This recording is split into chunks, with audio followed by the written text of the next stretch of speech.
Welcome to Talking Grit, a Detroit Lions podcast. Powered by the Monroe County Reporters. Here are your hosts, Jason Harwood and Jacob Litton. All right, welcome to Talking Grit.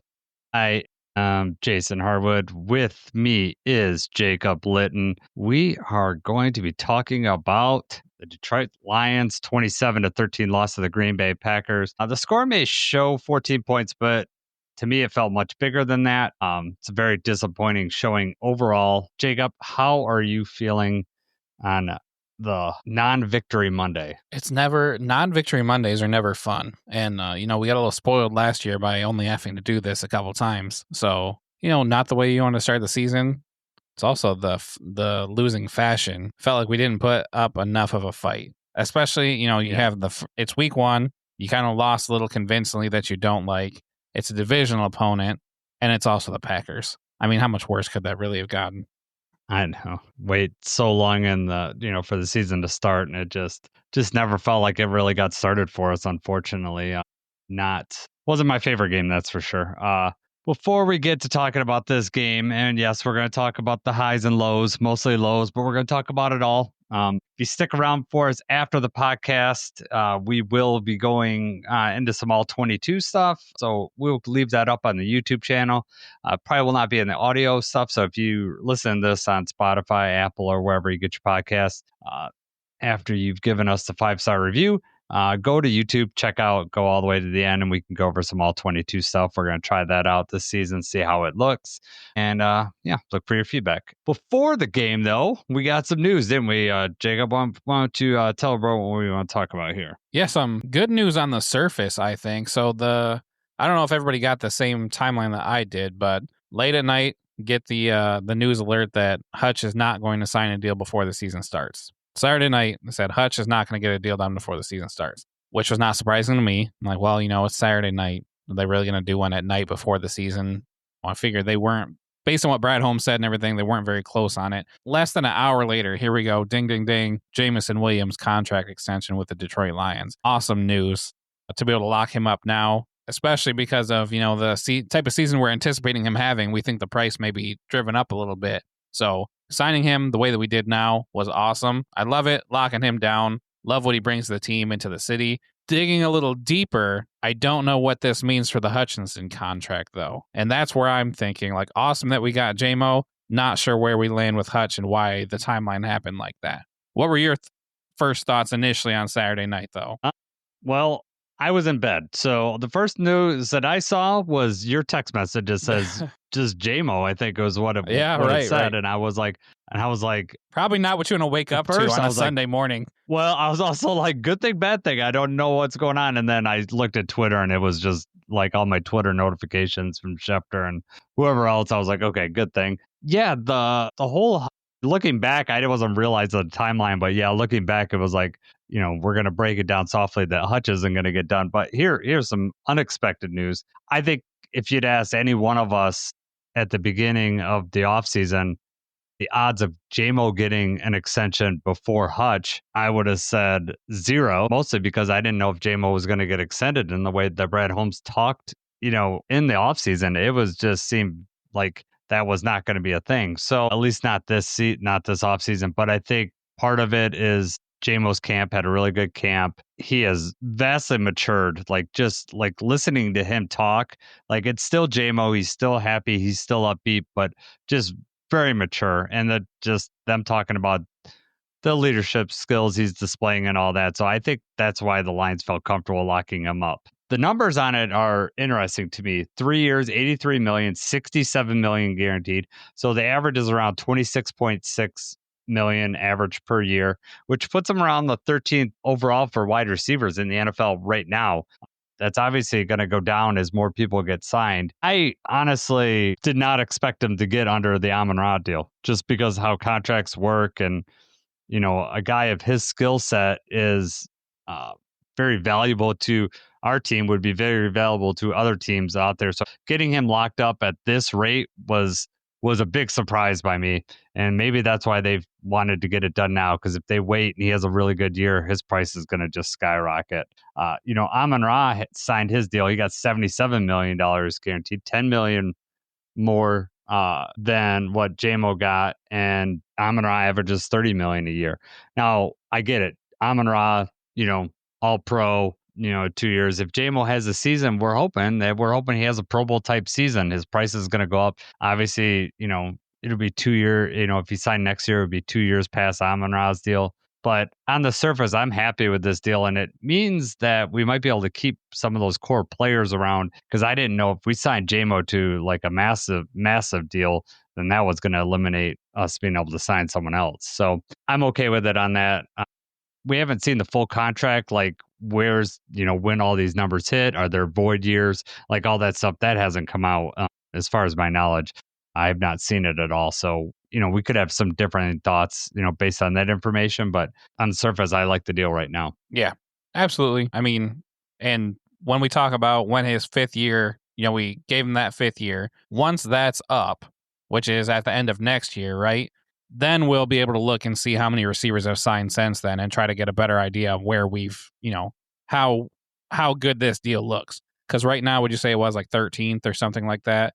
Yeah. Whatever it ranks, right. Well, I mean, you give it another year or so, and that's probably going to be closer to maybe like 18th. It's going to drop a little bit, and hopefully his production stays up there. I don't know what exactly was in it for JMO to sign early on, other than just wanting it to not be a distraction, wanting obviously to get paid now. Jameson does see Detroit as like a second home. He does seem to love it here. He loves the city. Everybody loves him. So, it's just awesome that it all worked out and made sense. Yeah, I don't know if I would consider it like a hometown discount, because like he is That's signing not what I said. early. No, I know that's not. I'm just saying in general, like if someone's thinking, oh, we got the hometown discount, I don't think so.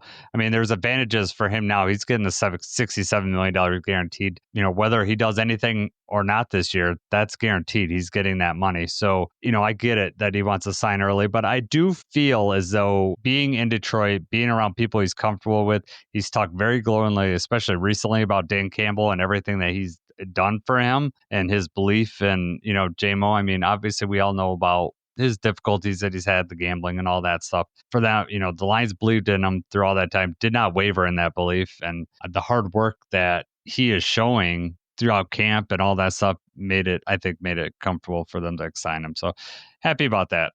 Before the game, there were some transactions. Jamarco Jones goes on the IL. He's done for the season. Even Dan Campbell said today, it's basically like, I don't know if it doesn't sound like he's going to return. So that means Manu was first time active. Did not see him on the field during, luckily Decker and Sewell were healthy. We didn't have to see him in there, but I don't know how much worse it could get, to be honest with you. Jacob Sailors signed to the active roster. He wasn't just elevated from the practice squad. He was signed to the active roster. That replaced the Jamarco Jones deal on there. And you may wonder, why didn't Dan Skipper get elevated? Well, he didn't practice all week. So there may be some moves this week about getting Dan Skipper up there. I got to imagine that's, not priority to have Manu out there. To have Dan Skipper out there would be better. But Jacob Sailors getting signed to the active roster tells me that Vaki may be a week or two away from coming back. Yes, exactly. That's the first thought I had too. Get him out there on kick return and everything. But with being an active roster signing, it's got to be more than just this week, right? It had to be more than just that one game. Yep. Which is tough. Yeah, so Vaki fighting injuries again. Hamstring. So those things take a while, and it seems like it's been the same hamstring throughout all of camp. He came back and then was out a day and then came back for a game, and then he's really been out since that. So, give it time to heal. And then at that point, when Baki, they feel he's ready, they basically cut Sailors, and then hopefully, he can revert back to the practice squad. And then that way you can elevate him later on. You save those elevations for that time. We also did sign a quarterback, CJ Beathard, to the practice squad. The interesting thing is, for me, is not that we signed CJ Beathard, it's who we cut to get there. Who did we cut to get room to get CJ Beathard on there? People were not happy about this. Lions fans are all about, defensive end. We need edge rusher, edge rusher.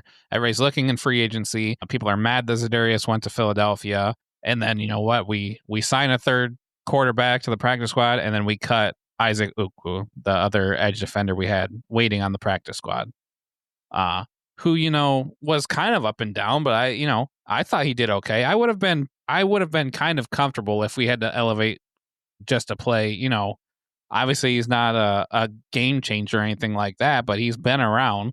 So I mean that was kind of a question mark for me as well. Yeah, I have a feeling between him and Nate Lynn, they were getting some pass rush out of him, but they were just not holding the edge. And the Lions obviously hold that above anything else.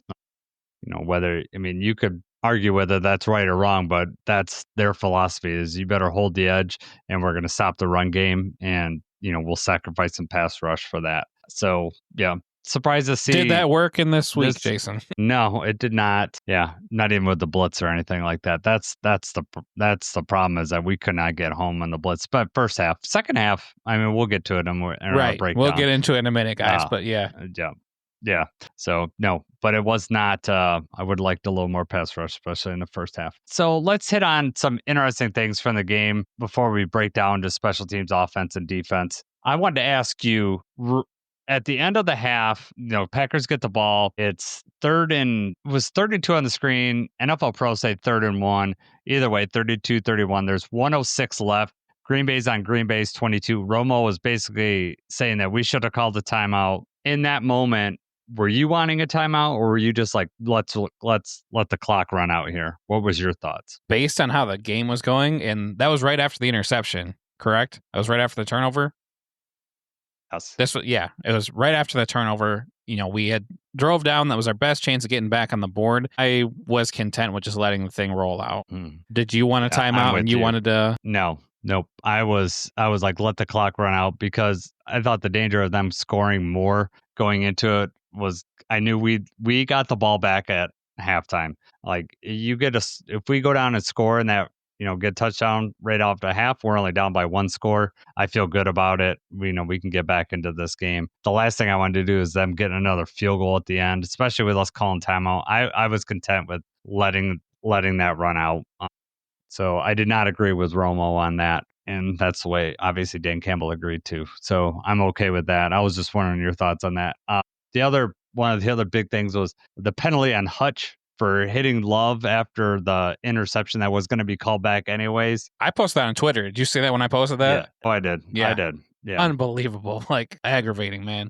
That's, Yes. So immediately what I posted on Twitter, too, for anyone who didn't see it. But, what I thought of, you go back to the playoff game where Goff threw the interception and the Commanders linebacker, Luwu, just heat-seeking, trying to find Goff, and then helmet to helmet, smokes him, crushes him. And, of course, nobody sees it and blah, blah, blah. And it's a pick six, too. So it put points on the board.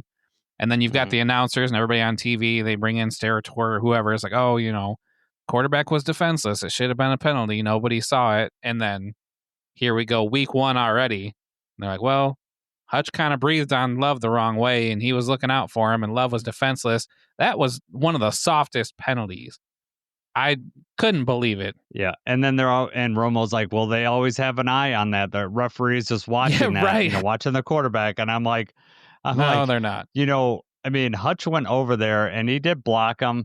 It was not that hard of a hit, though, and no, it's a it wasn't, play. and it was more of a block. Like, it wasn't like he was just out there. Yeah, certainly not helmet to helmet, like concussion-inducing hit that Goff suffered through. So yeah, it was very infuriating. That whole sequence, because we should have intercepted the previous. Anzalone should have intercepted it, and we'd be in a golden spot. We could have got right back in that game, dropped that pick, and then to get another one back. To get it, and then, flags all over the field, just so frustrating. Right. Really bad.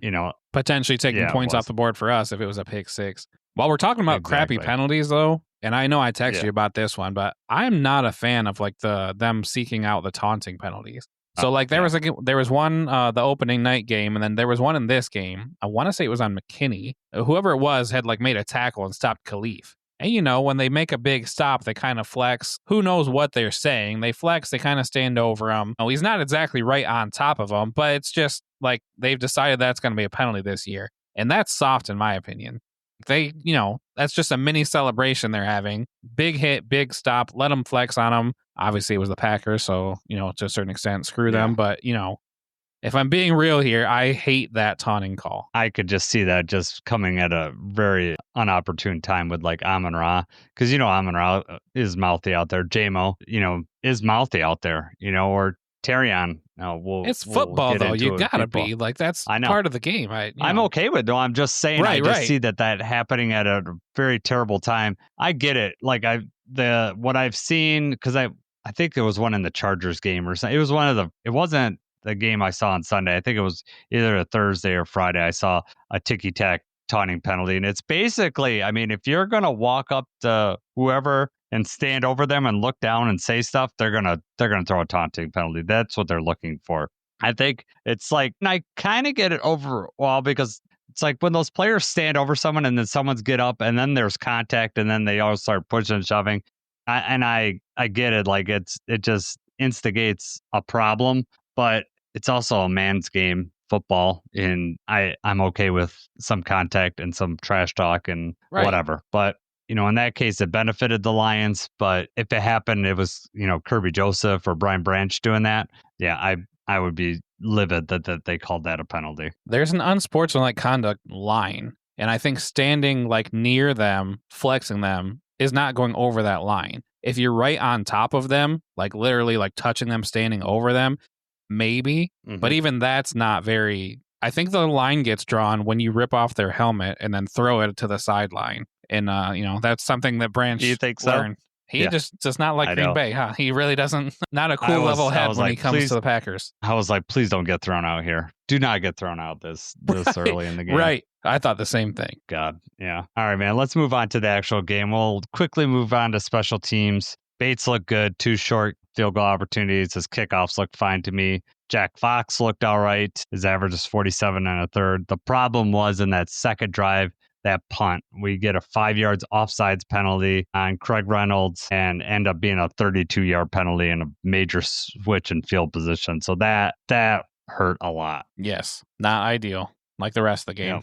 Yeah. And then, there was multiple penalties beyond that, just on kickoffs and stuff like that. And that's been consistent throughout the preseason, and it went right into this. We did not look that great on spot. Bates was fine, but we did not look good on our kick coverage. Just simple boneheaded mistakes. Thought it was very frustrating. For sure. Yep. All right. Anything else on special teams before we move on to the defense? Nope, we can move on. All right, defense. What do you want to talk about here, Jacob? What to talk about with the defense? The first thing I want to talk about is the fact that the pass rush did not get home. We weren't creating enough pressure there, as we were concerned about.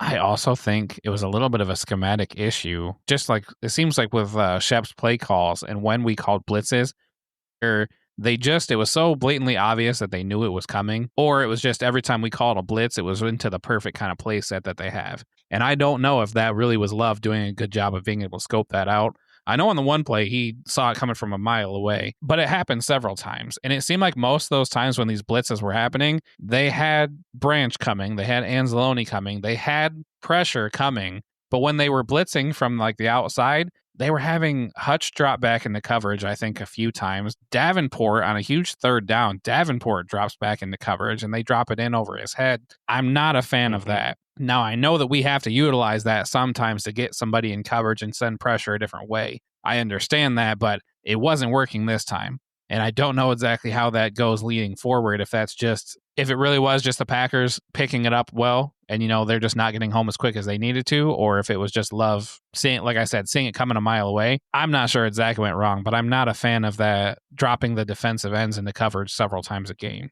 Did you notice that watching it live, and how do you feel about that call? I'm not happy with it. So the play that you're talking about, at least one of the plays, was it was a 3rd and 7 at Detroit 49. That was when Jordan Love passed to Tucker Kraft into that was a touchdown play. Davenport drops into coverage, couldn't get deep enough. It was just It was just so frustrating, man. On third down, we had so many opportunities in that first 2 drives to get out of there, Yes. to get out of it, and then just have them punt and give our offense the opportunity. Now, our offense had its own issues, so we'll get there in a minute, but we we wouldn't have been down, and they would have limited a lot of the things that they were doing to us. The overall theme of this was like, this is how the Lions won in Green Bay last year. They just got up on them and just were, unrelenting, and just did enough, long drives. Those long drives that we have would have been devastating had we stopped them. We would have been able to stop them and then went down and then been able to score. So yes, having them drop into coverage was baffling a little bit, especially since the blitzes, them sending the guys into coverage or into blitz, did nothing. Could not generate any pressure, and Love had a very clean pocket. I did notice in the second half we started to send more blitzes at the ends as opposed to up the middle, because it seems like everything was just getting clogged up the middle, and Love only passed 6 times in the second half. So yes, it looked better. He didn't have to, but the pressure packages looked better. Our defense as a whole played. Now in the second half, we started to let the run go, but I think that was just us selling out. We had to make a play more than anything. Run defense obviously looked really, really good. We stopped Josh Jacobs. I mean, Josh Jacobs, what was he? He ended up with, let's see, I have that. 19 attempts, 66 yards. Yeah, 19 attempts for 66 yards. How a lot of that was in the second half because he did not get that in the first half, and that was just towards the end. Right. So I'm happy with the run defense. Not happy with how the pressure package looked. We were trying to send blitzes, but either they knew what was coming because we telegraphed it and did not time it right, or we were sending them right into the middle of the offensive line, and their backs were picking up. Josh Jacobs is doing a good job picking up blitzers too. Yeah, it just seemed like, and I mean, maybe it was because we were only doing that in third down situations, but it just seemed like anytime we were bringing pressure, they knew where it was coming from. They knew that it was coming. Maybe show some pressure, then you drop Anzalone back, or you have Branch in and then have him drop back in coverage and just have 4 coming, have somebody coming the other way. It wasn't exotic enough. There wasn't like, anything that he hadn't seen before. It was almost too vanilla. And it's, because we're talking about the stats for Josh Jacobs, this is one of the ways that stats can be misleading. Because if you look at the game, like if you look at the stats of the game, you would think we held Jacobs to 66 yards. Jordan Love, 16 for 22, 188 yards. Their leading receiver had 3 catches, 45 yards. Actually, their leading in yards, Obbs had 2 catches, 68 yards, but one of those was on 1 grab. You would think, well, you know what? We kind of locked them down a little bit. We probably had a pretty good game there. Well, I don't know if you saw us, but the Commanders guys, because the Packers play Commanders on Thursday, Dev got a hold of, I don't know if it was us or if it was just me. No, he sent it to us. Said, yeah, so he's like, what? He looked at the stats and he just said exactly what you said. Like, how did you guys, not win this game? We dominated time of possession. We did everything. Well, it comes down to red zone and not getting them stopped on third down like we talked before. I mean, those 2 big things. We would have been much better off had with those first two drives. We could have, kept them off the board and just got out of there like we should have, just by playing good defense. It was encouraging to me that the second half did look better. It is the first game. We got someone in our chat. William says, why are fans acting like it's this year or nothing? We still have 2 to 3 years to win a Super Bowl. The window ain't closed. And I agree with you. It's week 1. People are crazily overreacting. Like, I was in Justin Rogers' chat room last night because he has one during the game for his subscribers, and people had lost their mind. People are asking for John Morton to be fired after 1 week, and it was just like, whoa, people jump off the bandwagon real quick. Do you think that every fan base does this on a similar level to us? Or is it just because obviously we've had so many years where we were not competitive at all, and now it just, for a lot of people, it just seems like it's almost like a dream, and they're just waiting to wake up. So they're waiting, the second something goes wrong, they're like, I knew it. It was a sham. The Dan Campbell era is a sham. Get rid of everybody. Why, I don't understand why people are like that anyway, but it's like, have they just been hurt for so long they just can't take the good thing? Or do you think that the Eagles fans right now are, calling to cut Jalen Carter, or, That's maybe a bad example because I think Philly you're fans are always ridiculous. going to have those. You're going to always have those people that are loud and they, get attention, whether it's on social media or anywhere else. That's probably with every fan base. I think there is a certain level of a Lions fan that has not experienced, like all of us are in the same boat. We haven't experienced extended winning for a while. And I think you're right with the dream analogy, like, or a balloon. We just popped our balloon because we just lost a week. Like, I mean, I remember 2 years ago when we beat the Chiefs and then we lost against Seattle. People lost their minds then too. Like, and even Tampa Bay last year, we lose week 2, and a lot of people are like, this offense, we can't win with Jared Goff, and this offense doesn't. And that was a winnable game. You're absolutely right. Yes. But week 2 was a very winnable game. It just was like we just fell short. But it wasn't like this one where just the whole time it was like, what's going on? It's just not. We were getting worn down and just wasn't getting it done. Yeah, I think a lot of it has to do that it's week 1. We've waited all this time. People have these worries. There's all these narratives about the defensive end, the new coordinators, and unfortunately, both those things look true yesterday. Like if you're looking at it on the surface, they look true. But the sample size is so low. We have nothing else to go on but this one loss. There's multiple things going on here. First of all, let's remember that the Packers are a good team. They, Parsons affected this game. If you watch that, like he was beating Sewell, and we'll get to the offense, but I know the interior of our line didn't look good, but our tackles didn't look great either. Our whole offensive line didn't look good. And we could talk about, them needed to play in the preseason and when we get to the offense, because I wasn't fully on board with that. But after that game, I could see the need for them to have like some series going on. I wanted the line to be together as a unit to try to prevent things like that happen, missed assignments and stuff like that. You don't want that to happen during the game. And now we didn't clean that up in the preseason or in practice enough. So now here we're going to have a rough, based on how this game went, it may be 4 or 5 weeks before everybody's assignments are on. And then after you got your assignment, there's the act of actually getting the blocks, actually like making the play. It's one thing to just whiff, which we have. I know we're going to talk about that later. There's one thing to just whiff on the assignment and the guy comes straight through. It's a whole nother thing when this is who I'm blocking, this is who I got to get out of here, and then you whiff on it, and then he blows right by you or knocks you over. Yep. Sometimes it looked like we were on skates. Before we jump ahead to the offense, I wanted to talk about Terran Arnold a little bit. I know he gave up some plays in coverage. He actually had some PBUs too. And watching the tape back, he was very good in run coverage too. He was coming up and laying some wood. So I know he got, he let up that touchdown. That was on that pick play. That, they asked about him, whether he should have, switched out or if the injury caused that. And he said, no, I just had to play better. But if you're seeing that, TA's either got to go over the top on that or they got to have better communication and they need to do a switch. Because if you're going to go underneath like that, I don't care how fast you are, you're never going to catch up to the wide receiver going at full speed there. I want to say that was on a quick play too. So like they broke the huddle, they come to the line, they snapped the ball. It was something where they knew, obviously that was the play call. That's how they were doing it. That's what they intended then, from the jump. Yep. And that's hard to defend, those big plays like that. And they didn't execute it 100% because, Terrion still kind of had a little bit on. He just wasn't able to get there. It was a good throw. It was a good play. Sucks. It sucks. But Terrion had a good camp. I do not think he's toast. He had some actually really good plays in there. It's just some of that stuff we were not getting any pressure, and those plays were just developing. It is what it is. But that pick play, that was just a good play call. And Terrion took the underneath route.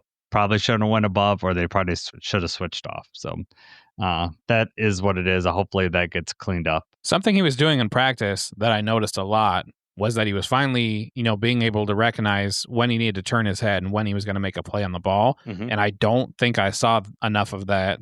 I think he was targeted 6 times. I would have to go back and look on it. But you watched the highlight or you watched the replays or whatever. Did you feel like he was making play on the ball? Because I don't watch it live. I noticed fully turned around, but he was making enough of an effort to turn around that he wasn't getting flags. I know that. Well, right. And that's a big difference from last year. He's not giving out the free 15 yards. I'm okay with it. I'm not overly worried about it. I don't like that he gave up the touchdown on that. And obviously the injury is a worry. Dan Campbell said today that it doesn't look like to be a major thing. Terry Arnold talked in the media, like in the locker room, and generally, if there's an injury, like concern, they don't let those players talk on camera like that. Those two things make me, maybe he's not here next week. I don't know. But as far as like an IR stint or anything like that, I don't expect something like that. All right. We let them 3 for 5 in the red zone, which when we get to the offense, it's the opposite. And that's a lot of that's a big part of the game. And they were 4 for 10 in the red zone, but like those 4 plays were in the first like 2 drives, I think, or the first 2 out of 3 drives. They did not get a third down after that. So we actually buckled up and did our jobs after that. So that's encouraging to me.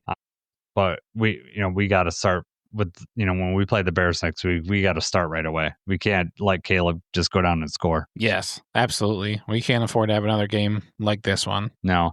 Did it concern you when you saw the Bears just march right down and score a touchdown on their opening drive? Was it just like, yeah. Yeah, it texted you right away. It was like, man, that rubs salt in the wound there, doesn't it? It wasn't like they looked great.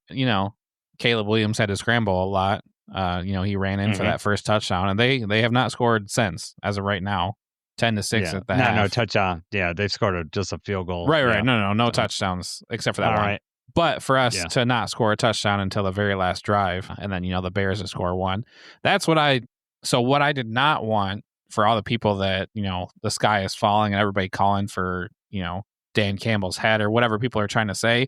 I did not want the Bears to come out and drop 40 points on Monday Night Football and have to hear all about the coordinator thing.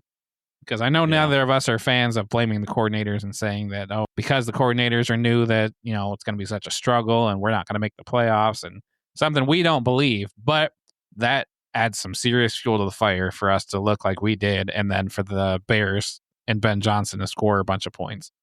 Hopefully they, stick around 10 to 17 points. Don't score anymore. William in our chat says, go Vikings. So my question for you, because my son asked me this before the Monday night game. And I know we did our picks last week and we picked, who we picked. But based on what happened yesterday, did you want the Bears to win or lose this game today?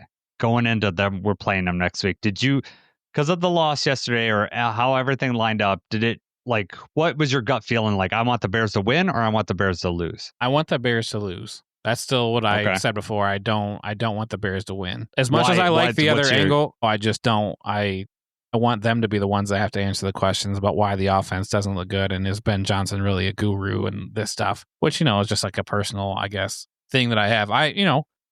Whatever, if Ben has success, good for him, but I don't like that he's within the division and everything that happened with that. I get the other angle of, we want the Bears to win and be riding their high horse and come in thinking that they're going to take over, especially with the game that we had. If we're 0-1, if the Bears are 1-0, and then, how they switched and made the Packers the favorites. Do you think if the Bears are 1-0, they might, make them the favorites over us in game 2 based on how we look? It's possible. So, I mean, then we're the underdogs right away at home. I get that storyline. I get that, that might fire up the players a little more, but I would rather the Bears just lose. I was kind of the other way. I want the Bears to win. I want them to go overconfident coming in there. Right. I don't think you heard Dan Campbell. He basically guaranteed a win today. He didn't say, I guarantee a win, but he said, we will win next week because we have to.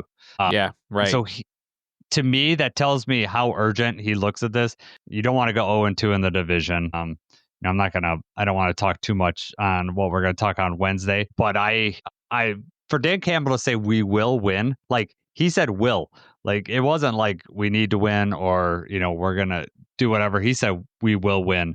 That just tells me the urgency that we're speaking of. So I think he's always kind of been like that though, right? I mean, like you acknowledge the opponent that you have in front of you and that they're tough and everything, but with the team that we have and the way things are ran around here anymore, we go in every week expecting to win that game, right? I remember last year when... but to just say it out loud, like in the presser, like to me, like that was, and the fact that he said we will win, like it, like that's not like, it's not like we're going to go in, we plan on winning or, we whatever. It's we will win. And I think he knows he doesn't want to go start the season 0-2 in the division, especially, to the Packers and then to his former protege, Ben Johnson. We don't want to do that.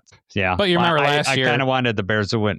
Yeah. And last year, I was just going to say when it was like week 14 or something, and he was like, well, we've got, 7 games left or whatever. And it was like the perfect amount where if we were playing in the Super Bowl. And then everybody thought really highly of that. Like, oh, he's playing, I'm playing the Super Bowl already. It's like, of course he is. Yep. Yeah. No, I get it. Full Slate says Brad Holmes is overrated. The 2024 draft was a wash. No pass rush. The arrogance of Brad Holmes is shown. The shin is off. Trench players, Sewell and Hutch, only players Brad has gotten right so far. Okay. I would say Aleem was definitely I would say Aleem is certainly a trench player he's gotten right. I think Mahogany's out. I know he didn't play great yesterday, but I would say Mahogany is a trench player.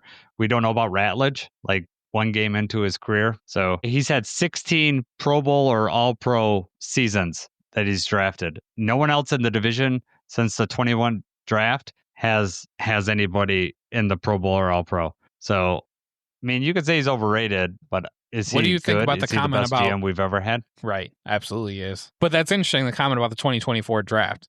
I mean, last year was the rookie year. This, they're expected to be veterans. But when you look at the 2024 draft, I mean, the only one who's gotten playing time is Terrion Arnold and now Mahogany, right?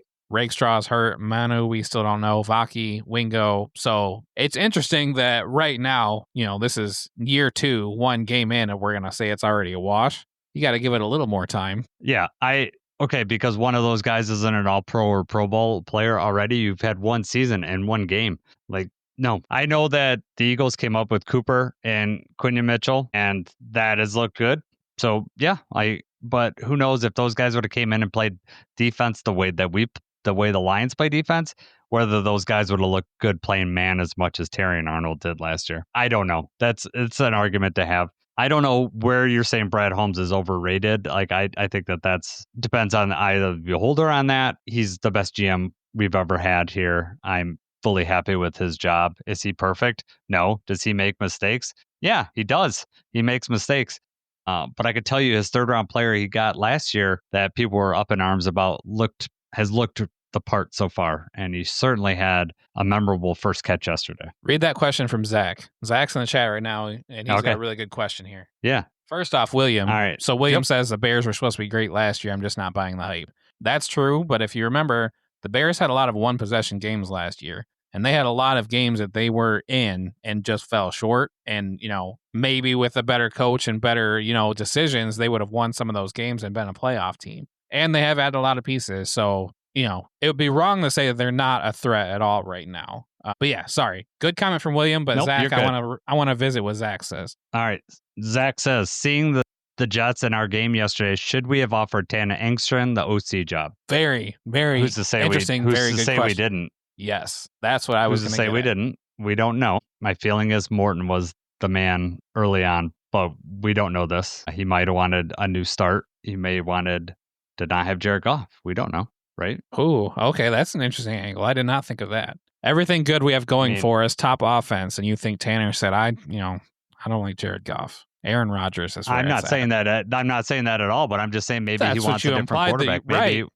I did imply that, but Jared Goff has his limitations, and maybe he preferred someone that's more mobile. I mean, or maybe he was really hoping Aaron Rodgers would stay. He wanted to coach Aaron Rodgers, right? Doubt it. That's who I'd want to coach. Were you nervous seeing Goff run away from Parsons, that Goff was going to get destroyed and fumble the ball? Oh, God. You were. You can't say you weren't. That play seemed like it was in slow motion. Like, oh my God, I knew he was going to get sacked. I'm like, just get your first sack. That's what I was pissed off about, to be honest with you. I'm like, he's getting his first sack first off. I was really hoping that I didn't care if anybody else, Rashawn Gary could have gotten 3 sacks. I just didn't want Parsons to get one. Right. Well, he only played the one, I think the one play in the first quarter. So I was like, okay, wow, they're really not going to use him very much. And then he played more. Well, they were up by like 2 scores and he's playing with 3 minutes left. That blew my mind. I'm like, you're going to slow play him at the first half, but now essentially meaningless snaps at the end of the game, you're playing him. I didn't get that at all. Right. Back to the Tanner Engstrand thing. That's an interesting question because that would have been easier just to elevate both him and Shep then you're really having the continuity. Johnny Moe obviously has been in the building before. He's back. Zach says Jared Goff needs to stop skipping leg day. Zach, I've told Jason this several times that I just wish that Goff would, in the offseason, work on some more mobility, work on some more strength, get a little faster. Jason doesn't think so. Jason just wants him to keep doing what he's doing. I don't think it's going to make a difference. He's not going to be a scrambler. Maybe not, but you don't have to be stuck in the mud. Look at all 32 teams. Look at all the starting quarterbacks. And then, I mean, honestly, other than Aaron Rodgers now, I think that we are one of the only ones that do not have a mobile quarterback. You don't have a threat of him taking off quickly. If he takes off, it's wide open. Mm-hmm. Anyway, I think that we probably did have discussions with Tanner for the offensive coordinator job. If we didn't, then it probably on the surface seems like a mistake. There's also something else to kind of pump the brakes with it just being week one, just because the Jets had a really good game. We does not really, doesn't tell the whole story for how the whole season's going to go. No. Let's go to the offense. Okay, because it leads right in. The reason why we didn't have a good game yesterday, offensive line, I believe had very little to do with Johnny Moe, had to do with our offensive line. We could not run the ball, and that is how we can get into short yardage. And then they were able to pull their safeties back and rush just 4, and then have 8 guys into cover, or they were able to have 7 guys in coverage, and still be able to get pressure on Goff. And Goff had nowhere to throw it. He had no time for any of those plays to develop. Dan Campbell even said today, we wanted to get deep shots in, but you also have to have time. And we had many missing opportunities or missing assignments. And that's what it came down to me. It was the offensive line. Offensive line play was not good. And it was, like I said earlier, it wasn't just the inside offensive lineman. Decker and Sewell did not look great either. Sewell had his moments. It was kind of fun seeing him and Parsons go up against each other. Parsons got the better of him a few times, but Sewell also held his own. I don't think that Sewell had a bad game. I think, you're playing one of the best edge rushers in there. But when you flip it over to Decker, there were plenty of times it just seemed like Decker did not, both in run blocking and pass protection, Decker was just not playing at a high level. And I don't know if that's an injury. I also noticed a lot of these guys were slipping on the ground. And I don't know field conditions, how much of that had, the Packers, Jordan Love actually fell down. I think Jacobs slipped on a run as well. Gibbs running outside fell down. Hutch on one play where he actually may have been able to get into the quarterback falls down. Decker, he literally looked like he was on ice, just got pushed and like he's just sliding down trying to stay up. Graham Glasgow hit the ground. Just several times. And it wasn't just regular you get pushed, you get beat. It looked like they were falling. So I don't know about, field conditions, if that had something to do with it, but really, really concerned with the offensive line play after 1 week. I think they can get that cleaned up. And I'm more worried about the missing assignments. Like that stuff can be cleaned up. And for Sewell to be slipping like that, I've never seen him slip or get manhandled like that the way he did on a few plays. So that tells me that they had the wrong cleats in, or they weren't prepared. But it wasn't like I saw the Packers guys all slipping around or anything either. If I remember right, I did notice them slipping. They were kind of Did falling. you notice the Packers guy? Jordan Love actually on a run where he probably could have broke out for more, I believe. Kind of slipped and kind of had to fall into a slide or a dive. It was happening. Zach says they weren't used to playing in Green Bay when the ground's not frozen. Right. Or last year it was pouring down rain when they played, ironically. The footing shouldn't have been good then either. Yeah, but the missed assignments, there was several occurrences. I know hopefully when we do the all 22, we might get into some of those. But that whole sequence where we're on our own end, we start at the 8-yard line or something like that. And then right away, Decker gets pushed back and gives up a sack that almost was a safety. Luckily, Goff kind of falls out. Next play, I want to say it was Ratledge this time that just whiffs. Completely not like he just did not know who he was supposed to block. He starts to block up on the defensive tackle, then he goes off to the side. The defensive tackle is almost surprised, oh my God, I'm right here. He's face to face with Montgomery. Montgomery gets a yard out of it, and then I want to say the next play was Mahogany. It was they took turns having bad plays, and then that resulted in us having to punt from the 1. Yeah, Dan Campbell kind of alluded to, and Dave Rallage kind of said it in his interview, the communication wasn't there. They would have some kill calls, and people would miss the call. And I'd imagine that play that you just talked about down in the not goal line, but we were backed up into our own end zone, was that they just missed it. And yeah, you're right. That defensive tackle had a deer in headlights look. Like, I have a free run at the quarterback right now. This is insane. It was just not what you wanted to see. And it's not Detroit Lions football. That's the hard thing.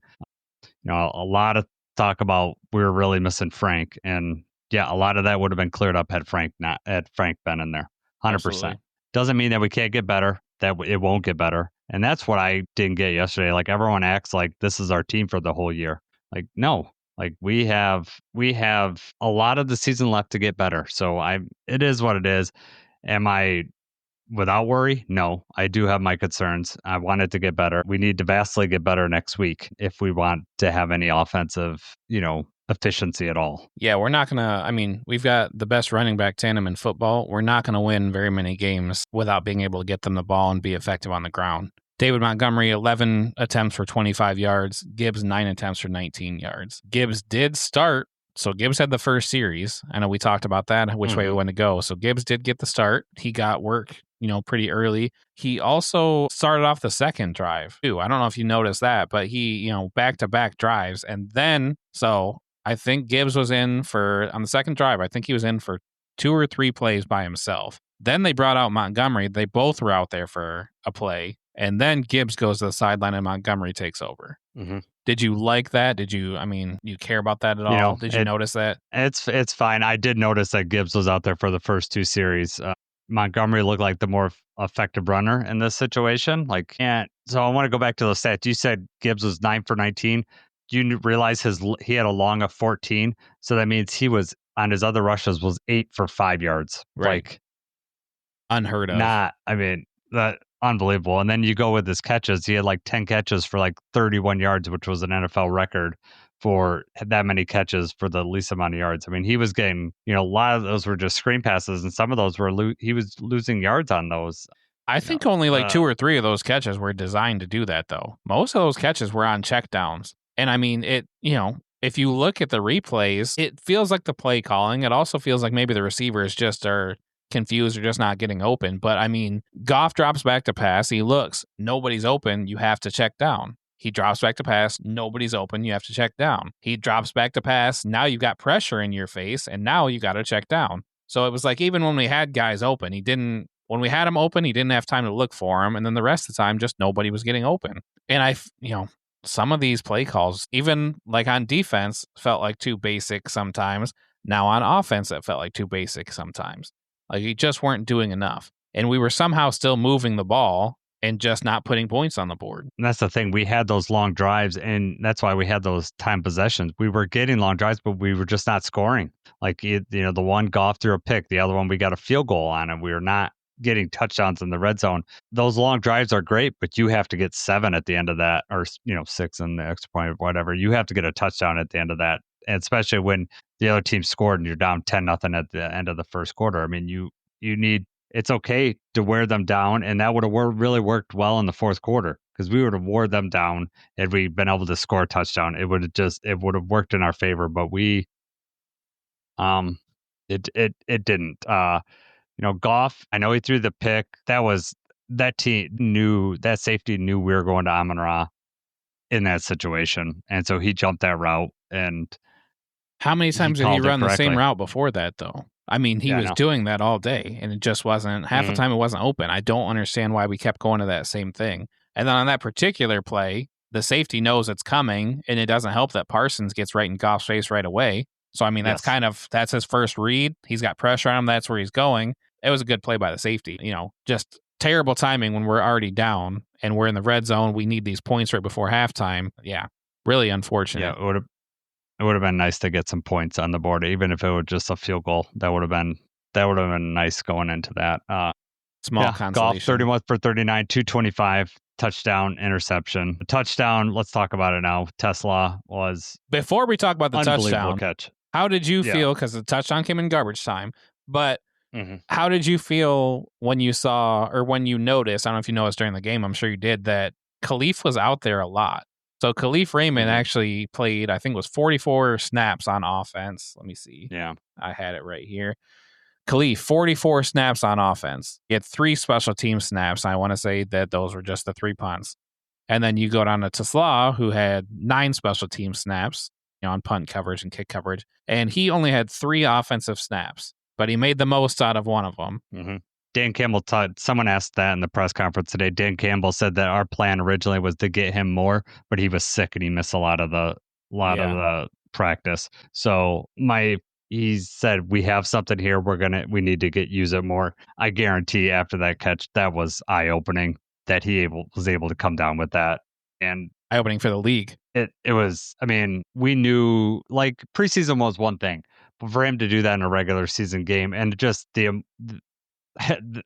everything about that catch was amazing. One-handed, pulled it in, was able to get both feet down. They asked him, like, were you trying to get that second foot down? And he goes, yeah, like, yes, I was conscious. I knew where I was on the field. I knew I had to get that second foot down.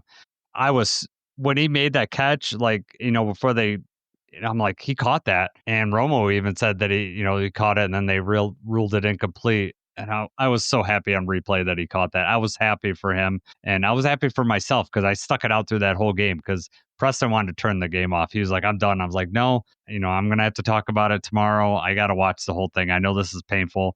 I'm going to watch the whole thing. And I would much rather win and not have that touchdown catch. But that catch at least made made it worthwhile, my time worthwhile to watch that. Right. Yeah, you got to stick it out to the end. You never know when something's going to happen noteworthy. Well, and this was pretty much the only Baltimore. Yeah, right. Buffalo, Baltimore.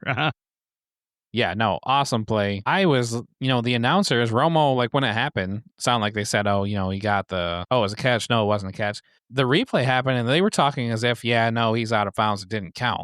But I when we're watching the replay, I'm like, what do you mean? Like both of his feet landed. Like that needs to count. And Amon-Ra acted like he knew from the jump. And he wanted to make sure he's like, no, get that ball. This is a touchdown. I don't know if you saw that. He got that ball for him. They showed him on the sideline. Yeah, they showed him on sideline. I could see he's like, get that ball. And they knew when they saw the screen that he had it. The only thing that was anything that was questionable was that, like, if they're going to make sure that he had 2 hands on the ball. But when he had one handed that thing was solid. Like, he had control of that with one hand. It wasn't like he had to pull it in for control. He was just, that's just the natural motion to tuck it. So no, that thing was not moving at all. And I looked, I'm like, when he hits the ground, does it move at all? No, it did not move at all. And I was in my head, I'm like, this kid generally doesn't drop anything. This is unbelievable.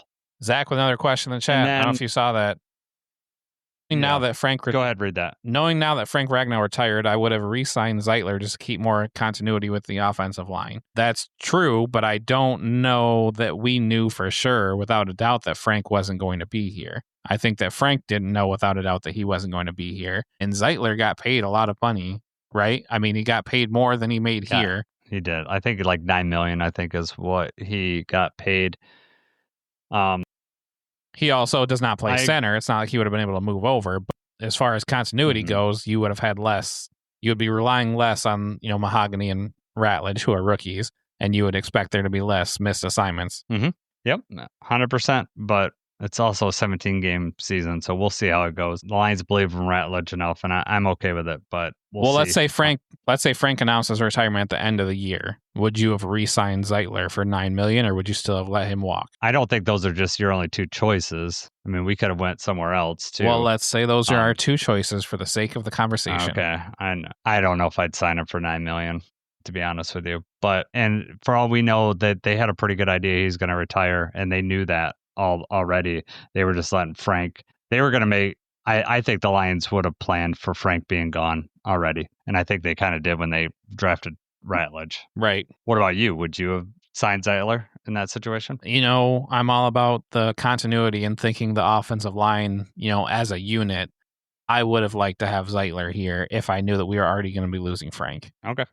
And yes, it's $9 million, but it's not exactly.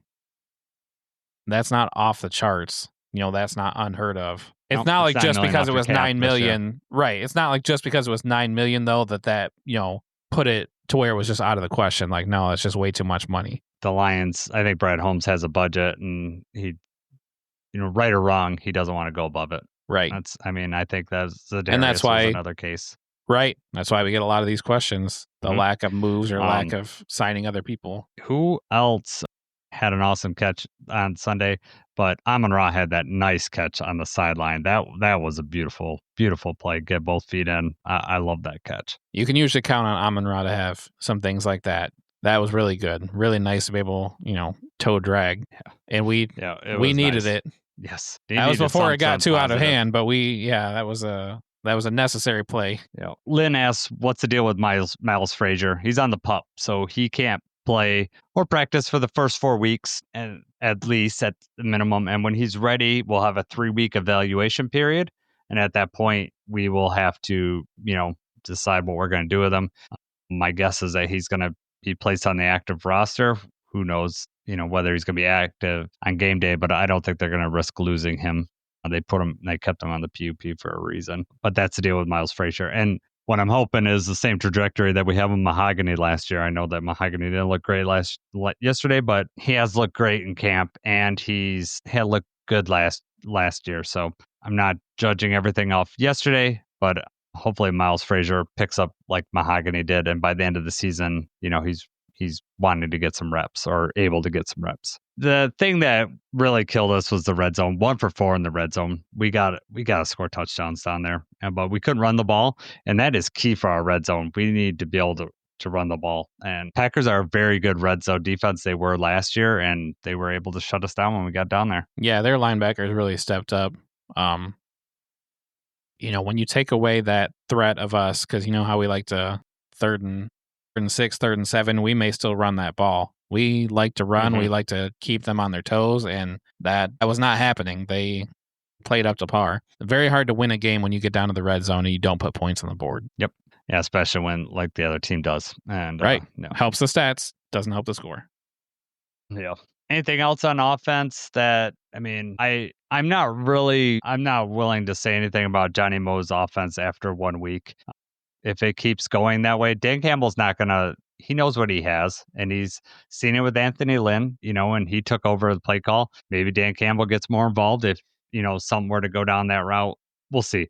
But to me, this all came down the offensive line and Jared Goff not having enough time for us to get the ball downfield. We need to be able to stretch that field, but also we need to be able to run the ball too. And if we can't run the ball, then they have no reason to pull their safeties down or pull their linebackers in. And that's really going to affect both levels that we want to attack. And we were only, we were all checking down, and they were very good at tackling. We weren't good at getting yak.